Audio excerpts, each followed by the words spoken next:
Welcome, welcome. I want to say I am looking forward to this conversation. This is really about how to be able to attract those right clients to you. And this is Lauren Fogelman with Business Success Solution. What the topic is riches is in the niches, a guide for accounting firm owners who are looking to really move in that direction. And my conversation today is with Terrell Turner. Some of the things that we're going to touch on is what it really means as far as niche and how to do it right, addressing the fear of being stuck in one niche forever, and niche ideas and opportunities for accounting firms. Once again, be ready to take some notes because Terrell is very generous. He's going to be sharing a lot, and then we'll let you know how to connect with him as we wrap up. A little bit about Terrell Turner. He's the CEO of a New York Times recognized accounting firm 3 times for the 40 under 40 CPA, and also twice for top 20 globally finance influencer, and also a New York Times Square feature CFO. His accounting firm is focused on providing bookkeeping and CFO services for law firms, and Terrell hosts multiple podcasts and is a sought-after public speaker in the accounting and legal industry. You can learn more about Terrell Turner and TL Turner Group at tlturnergroup.com. So now that we have all the introductions, really looking forward to talking with you, Terrell. So excited about our conversation today. So thank you for joining me. Hey, thank you for having me. Absolutely. And a little bit before we really jump in is how did you get into the niche for your firm with attorneys and law firms? Yeah, so I started the firm back on April 1st of 2020, which is probably not the most ideal time to start a firm. 'Cause it was at the height of the pandemic, and back then I was just working with anyone who would pay me. And I really looked at over time as like that probably wasn't going to be the, most stable long-term strategy. So I had done some consulting with different types of businesses. And after doing consulting with about 17 different law firms, I realized like I understand their business model and I understand that they need help. I know how to help them. And so we started to really lean in, and there's some other details that I'll explain a little bit more in our later in our Mhm. conversation, but that's kind of how we got started. And we're going to be talking today about the word niche or niche, depending on which you prefer, but it can mean different things to different people. And when I want, and I'm interested in knowing your perspective. So, how do you define a niche when it comes to accounting firms?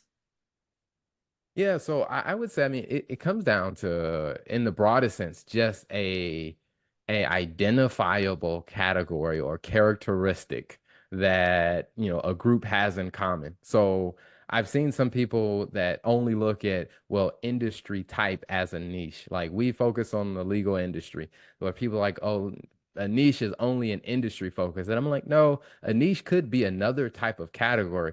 Maybe you focus on women-owned businesses. Maybe that is your niche, or maybe you focus on, first generation business owners. Like maybe that is the niche that you focus on. I think it just comes down to what is the category, and it has to be something very specific and clear that you can express. This is the category, and that's the way I tend to look at niche. And I think that that's really insightful because I know even in my own journey as I was searching, and I want to say it isn't something that happens overnight. There's some trial and error. It's kind of messy. At one time, I was working with couples in business, so that was about a segment like you were talking about the women-owned businesses. For me, it was couples in business together, and then it was eventually the industry of accounting firm owners. So I just want to say for other people that are listening to you, it's very valid that it doesn't have to be a vertical as far as a profession. It could be that certain segment or category. So as we're thinking about it, I know for me, niching down was really a great strategy, was something I was searching for. I was very intentional, but also there were some pitfalls, missteps. Like I said in the beginning, I started with couples in business. Now I'm working with accounting firm owners. So what would firm owners be wary about when they're trying to look for that niche or specialty? Yeah, I think the first thing that you talked about was, being patient with yourself because it's not going to be an overnight thing. I mean, there will be some trial and error because I think part of finding that right niche is part of finding, who you are, like really defining like who do you work well with, like who do you want to work well with. And if you're a firm that has a team, meaning you have more people involved, then you also have to think about that dynamic with your team. Like, who does your team work well with? And that was something that, we had to navigate as well because I know that myself personally, I worked very well with people who had complex, problems or whether they needed financial modeling and calculations. Like, I worked well doing those things. But then when I looked at my team, I realized my team doesn't work well with those.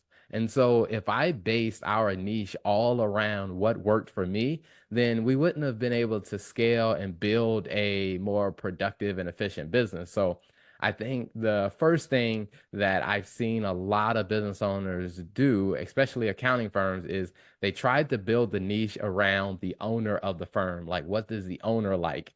And they completely forget to think about the rest of the team because I'm like, if you're leading a growing accounting firm as the owner, you're probably not going to be the one doing the work. It's your team that's going to be doing it. So you do need to take that into account as well.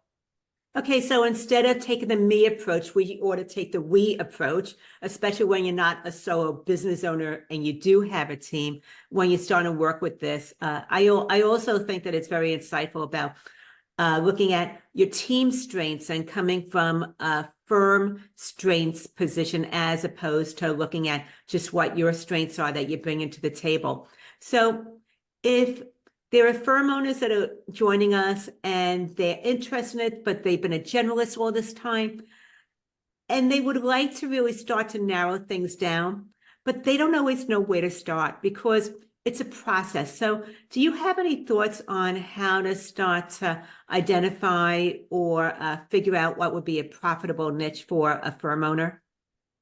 Yeah, so I think in finding that interest, what I tend to tell a lot of firms or people who have been generalists is if we sit down and let's make a list of, let's say your top 5 or top 10 clients that you have worked with. And then after we make that list, and I usually don't define what top means. I let them define, like in your mind, if I said top clients, what comes to mind? Like who are the names? Let's put those names down in one list. And then next, let's put why was that person in the top 10 or the top 5 for you? And one of the things you start to see as you write that out is you start to see a trend. Like there are some common factors between the clients that you really enjoyed working with.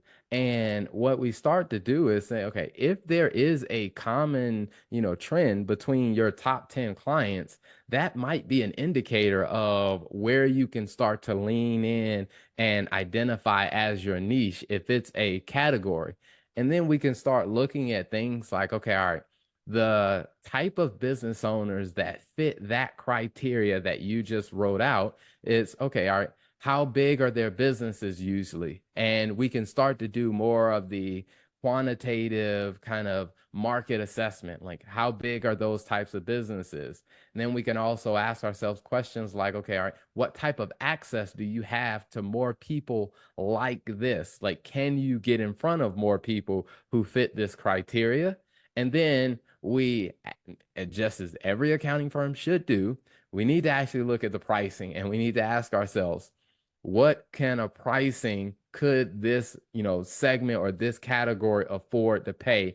And is that going to be profitable for your business? And some of those times, what you may find out is after going through that exercise, the area that you want to focus on, they can afford to pay the prices that make sense for your firm to be, profitable. So then you need to go back and say, okay, all right, we need to identify another category and go through that same process and ask ourselves, can we charge a price that is going to allow our firm to be profitable? Because I think as a business owner, you do want to take into account what do I like to do? Who do I like to work with? But you can't forget that you are running a business and it needs to be profitable. So you do have to have that quantitative analysis and discussion about, can we charge a price that actually leads to profitability? And when you're talking about common factors, are you looking at more demographics or personality factors?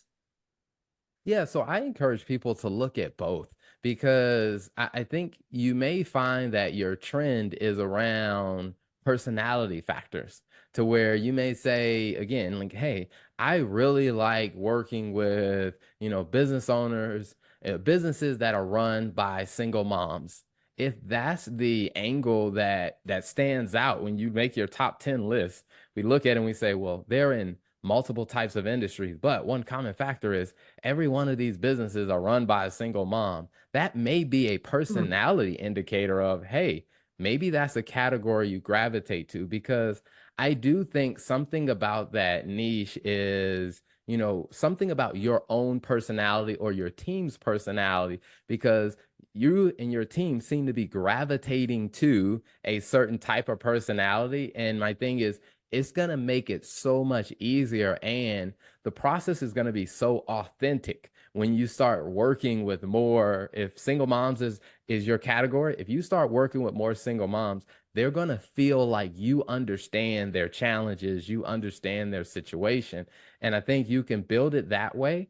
Or in my case, when I looked at the legal industry, one of the things that we tend to gravitate to is one is simplifying the accounting and finance for non-finance owners. Plus, mhm. because we run an accounting firm, a law firm is the business of a law firm is very similar to an accounting firm.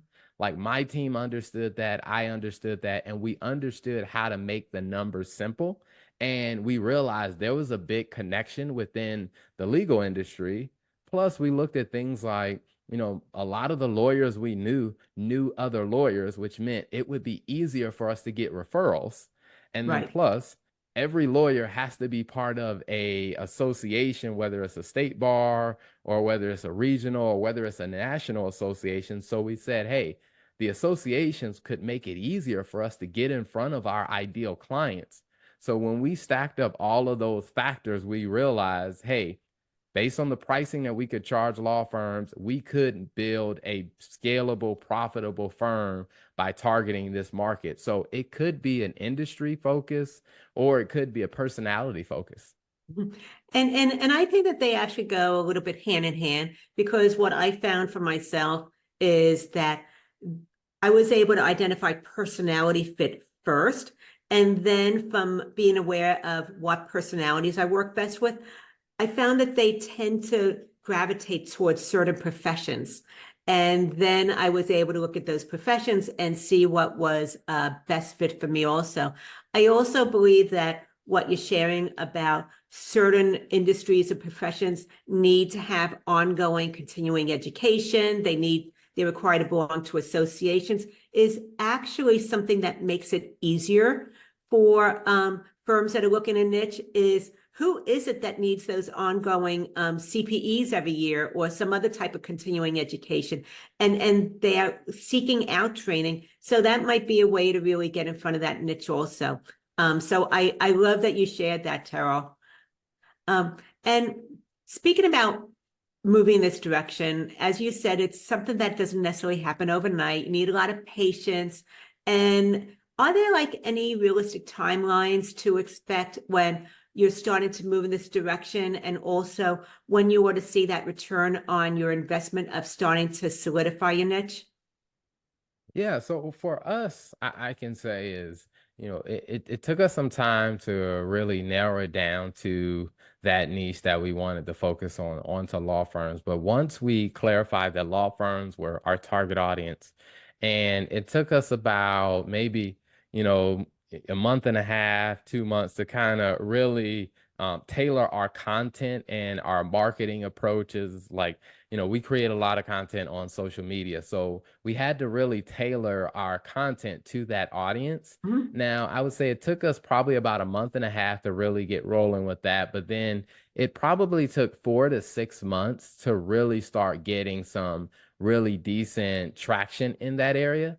And part of that is because we had already been creating content for a general audience. So it took some time, I guess, in the algorithm for some of our older content to kind of fall off people's timeline to where they started to consistently see us focusing on law firms. But after about 4 to 6 months, where we really started to see a lot deeper penetration into that industry, and then we started probably about 8 months in, we started getting asked to participate and speak at different legal conferences and to do webinars within the legal industry. So I would say, all in all, it took us about 8 months to really start developing a public reputation within the industry. And from there, we just continue to double down and build even more.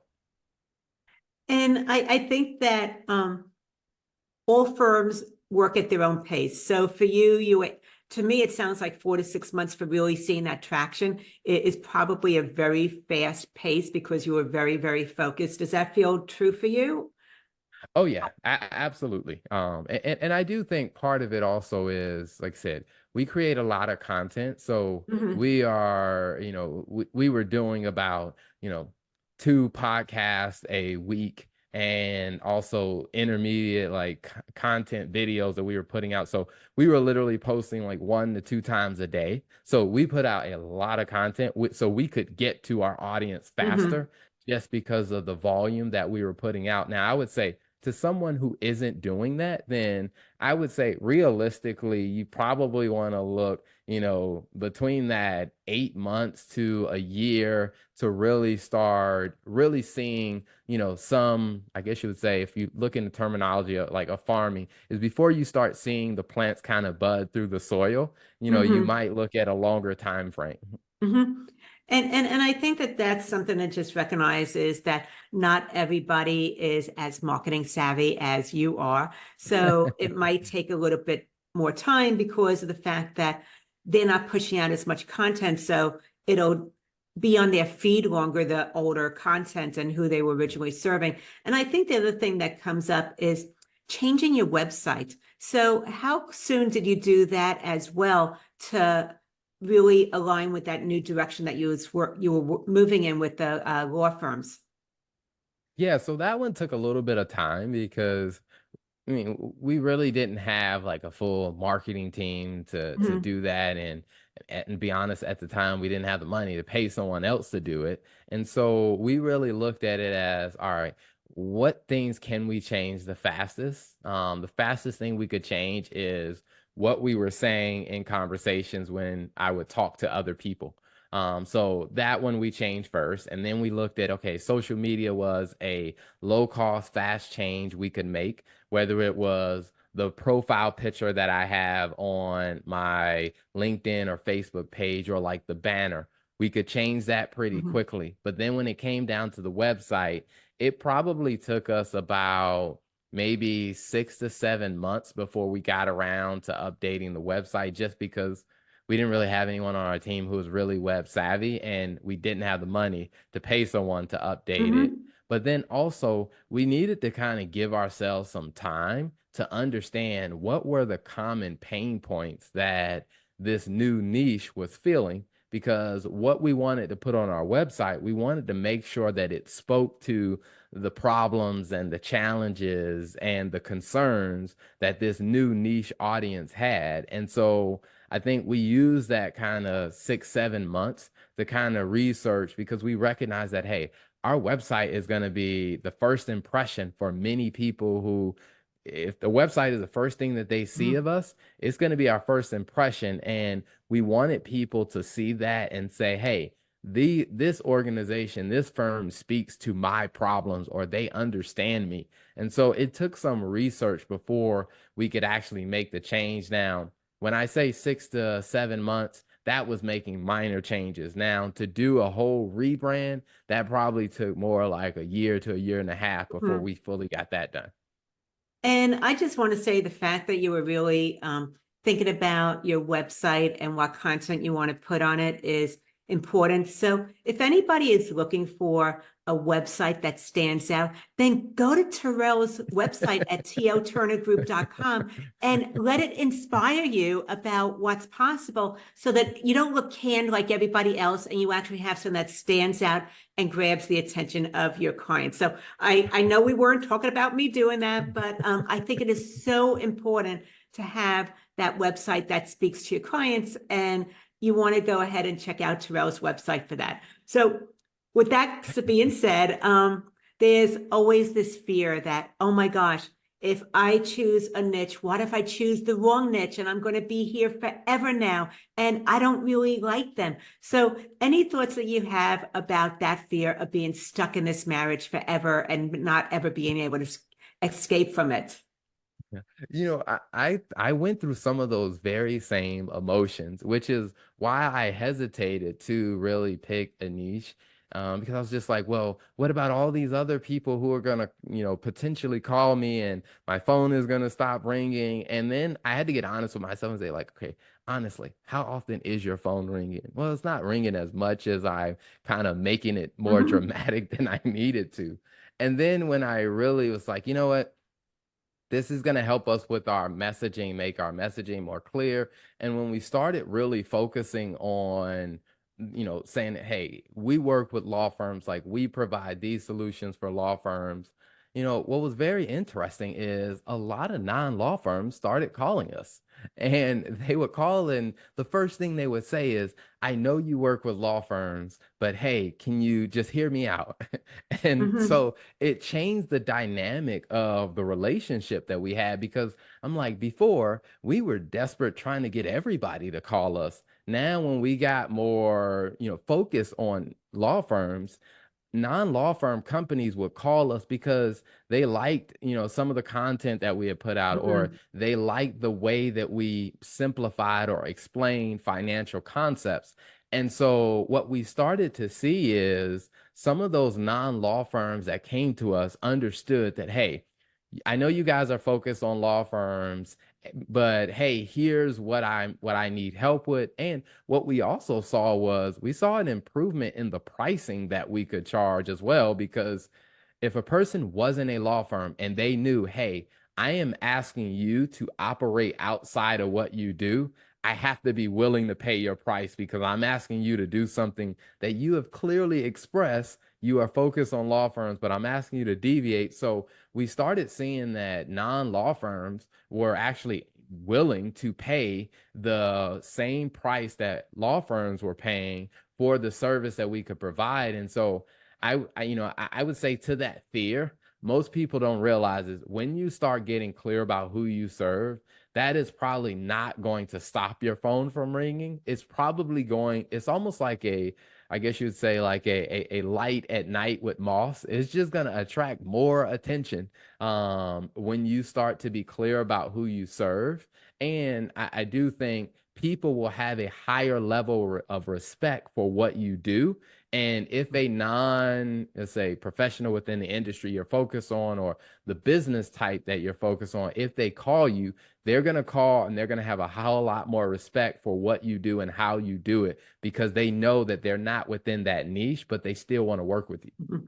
And here's the beauty of what I'm hearing you say, and it's been my experience also, is that it simplifies for you as the firm owner who to focus on and what content to put out. So instead of trying to be all things to all people, you're now very, very targeted because you know what their struggles are in that particular niche. But you're going to appeal to some people outside of it. And then you can choose as a business owner whether you want to take that person on as a client or not.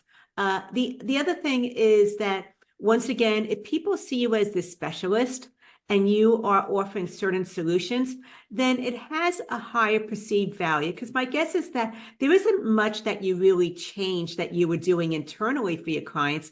It's just that the way that you were being positioned and seen now was something that had perceived higher value. Was that true for you and your firm? Oh, absolutely. Absolutely. I think we were perceived with higher value Mm-hmm. from potential clients and even other accounting firms because when we got very clear about who we worked with and we were very consistent in the messaging about who we work with, we started getting more referrals from other accounting firms because Mm. I remember having conversations with accounting firms and they asked, "Oh, who do you work with?" Back before we define a niche, oh, we work with professional service organizations, small business owners. And a lot of accountants would say, "Oh, that's our same market." And it would almost be like, okay, now there was this tension of Mm. competition between us. But now when any firm asks, like, yeah, we do bookkeeping and CFO work for law firms. They're like, oh, really? Hey, you know what? I know a couple law firms. And what we realize is by being clear about who we work with, it also changed the dynamic of referrals from other Mhm. accounting firms because there have been many accounting firms who have reached out and said, hey, I came across a law firm. You were the first person I thought about because they're not a good fit for us. But hey, do you mind if I make an introduction? And we started to see that have a very positive impact in our business as well. And with that being said, it's definitely a learning curve. It's an evolution. So in the beginning for me, I actually straddled between marketers and accounting professionals. I liked both. I liked the differences that each brought to the table, but there was some signs for me that the accounting firm owners were a better fit. So is it possible that people, as they're moving in this direction of having a niche, realize that, well, maybe what I thought wasn't the right fit? What type of red flags or signs would somebody want to be aware of to realize that maybe it's time to pivot? Yeah, I think the first one I would say is if you recognize that it's not profitable. I think, as a business owner, you do want to pay attention to that. And when you start asking yourself, based on what this type of organization is asking for, this isn't going to be profitable. Very specific example. Early on, we thought our niche was going to be restaurants. And what we quickly realized is based on their tight margins and based on what they needed, and we just didn't have the capacity to scale our team to the point to make that a profitable segment. So we recognize, okay, lack of profitability was a sign for us. This is probably not the niche that we wanted to focus on. And then you look at things like skill set.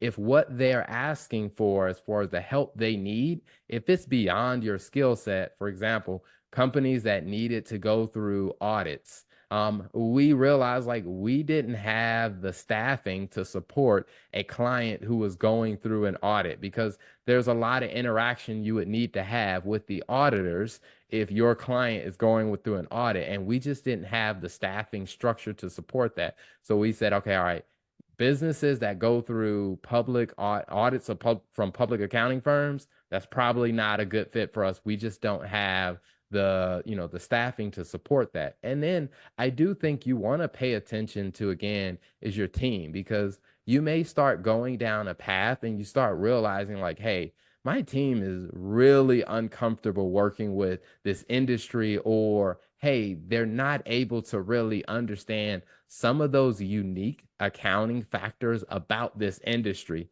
Then that could be a sign of either I needed to train my staff or I need to recognize we're not the right type of firm for that industry.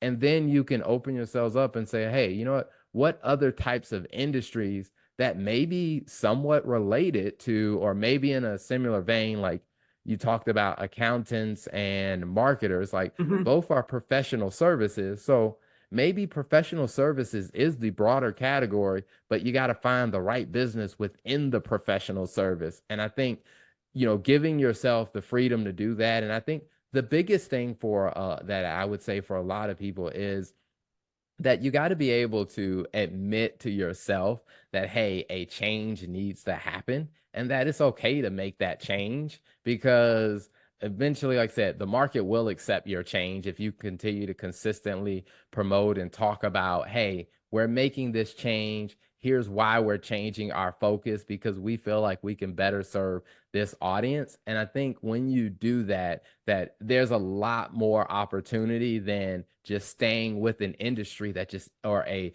practice area or a type of business that just isn't the right fit. And so what I'm hearing you say is you want to look at the margins for that particular business industry and whether they're highly profitable or they're very, very lean. You want to look at the skill set as far as what they require from your team and also your team's skill set and their comfort level working with that type of personality. So one of the things that's coming up for me as you're talking about this is as you made this transition, what happened to your current clients? Did you keep most of them? Did they tend to eventually move on? How did that work with your firm? Yeah, so I tend to operate with a high level of accountability and a sense of responsibility to the clients that we take on. So for some of the clients that it made sense for them to stay with us, like we retain those clients. So we still have some, non-law firm clients and we continue to work with them now. One of the things that I had to be honest about is, okay, what does the scope of work need to look like? Mm-hmm. And also be willing to make adjustments in the pricing because if I am scaling back some of the scope of work, then I also need to understand that I'm changing the value that that client was getting. And so some of those we looked at relationships to say what still made sense and we negotiated with those clients on some price reduction as well as some, scope of work reduction. And then there were other clients who just weren't a good fit to where I had a conversation with the client. I explained to them what we were doing. And then I also put in the extra work to say, hey, we're going to help in any way that we can with the transition. In some of the cases, I knew other accounting firms who were a better fit for them. Mm-hmm. And I went the extra mile to make an introduction between the two.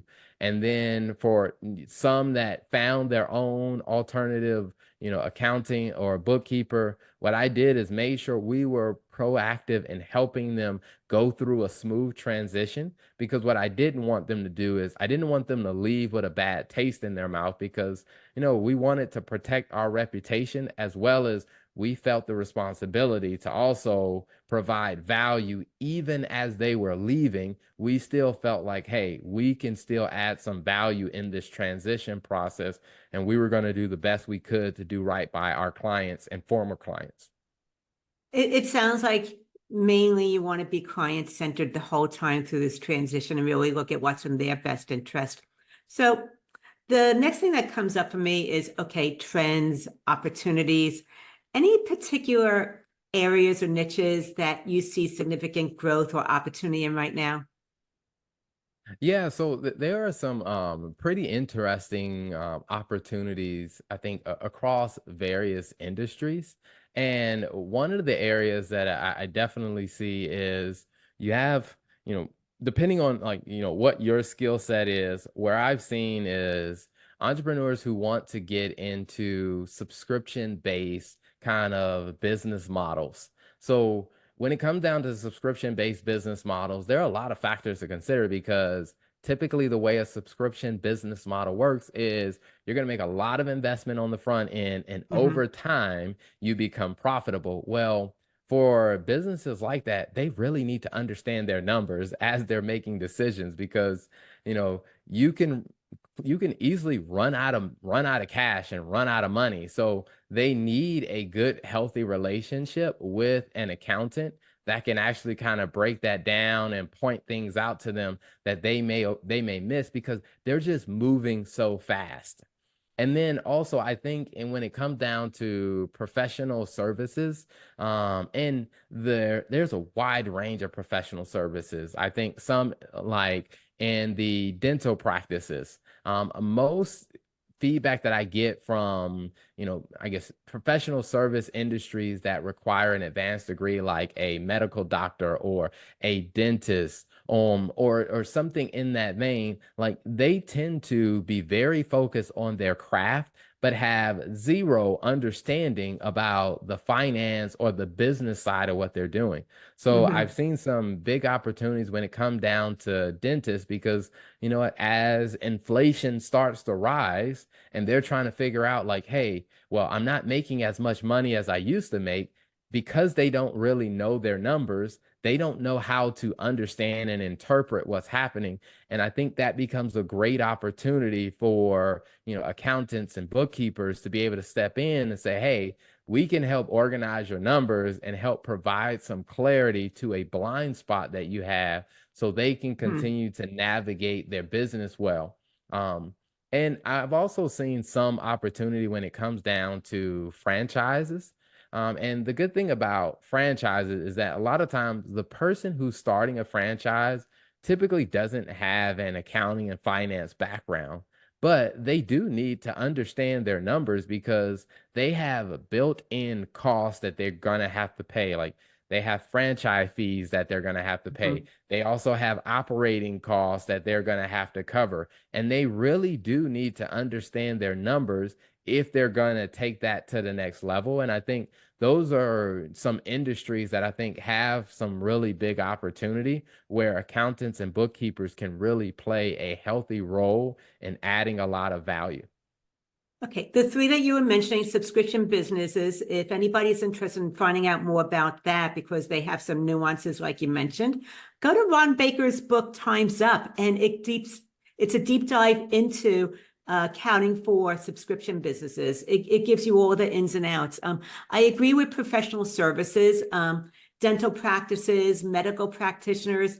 They are focused on serving their patients, but they don't necessarily understand how to run their practice. And there are so many business owners, especially franchises, that go into it, but they don't understand, they're not business savvy. And I think the thing about franchises also is that not only they're not necessarily working on their own, they do have some support from the franchise corporation too. So they have not just themselves and their business, but they have this corporate background that helps them want to succeed. And that's probably beneficial to them and unique as well. So, Yep. And can I say yeah, one thing on that? yeah. Because one of the things that I started to learn as I dug a little bit deeper with franchises is, to your point, like they have a corporate office who helps on the operational side, but within a lot of the franchise agreements, there is kind of like this, I guess you would call it like the Chinese wall between whether the franchise company can offer like accounting and business advice. They usually try to draw a very, very clear distinction to where Mm. they'll help with operational advice and about how to run the franchise, but they usually try to be very hands on. One is because there's liability there.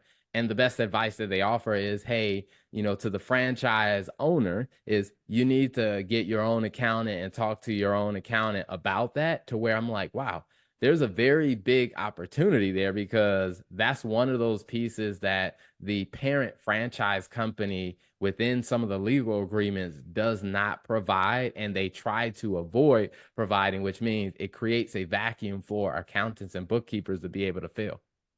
So that could be a great specialty or niche. It's a golden gem that you just shared with us. And I want to just say overall, you made so many powerful points today. Some of the things that we talked about is how to really start moving in this niche, some of the pitfalls, the opportunities, as well as some of the things to consider as you're evolving. So Terrell, if anybody wants to be able to connect with you, they want to talk more about niches with you, law firms, what's the best way for them to connect?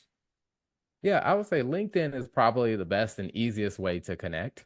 I'm pretty much on LinkedIn a lot, and I do my best to respond to messages. So if you send me a message on LinkedIn, I do my best to respond. I know right now I'm in travel season with traveling to different conferences and speaking engagements, so I may not respond right away, but I do aim to respond to all the messages. So LinkedIn would be the best and easiest way.